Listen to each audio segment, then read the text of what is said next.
There were 16 young black males who lived in my neighborhood. Even though our ages ranged from preteens to late teens, we were always a tight-knit group. As one of the preteens, I gleaned all I could from the older boys. They are also the ones I learned my street-savvy ways from. The elders, as I later named them, protected us younger boys from harm.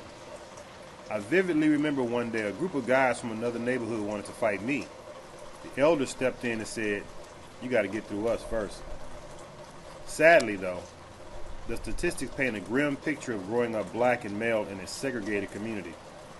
Of the 16 of my friends, all of us have had at least one negative interaction with the police.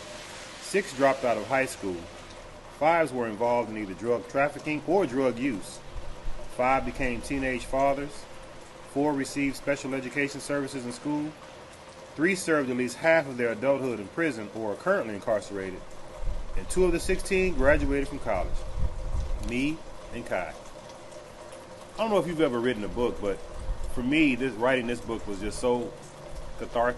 Is that the word? It was an emotional release. And when I wrote this, and I'm writing that particular chapter, talking about growing up male and segregated, a black male in a segregated community, it brought back so many memories, but of the culture we had because we were so tight. I talk about my friendship with Kai, and you'll read that all throughout the book. But how important it is to establish those types of friendships and those types of relationships when you're growing up young, black, and male in a segregated community. You have to always have somebody you can rely on. That's why mentorship is so important.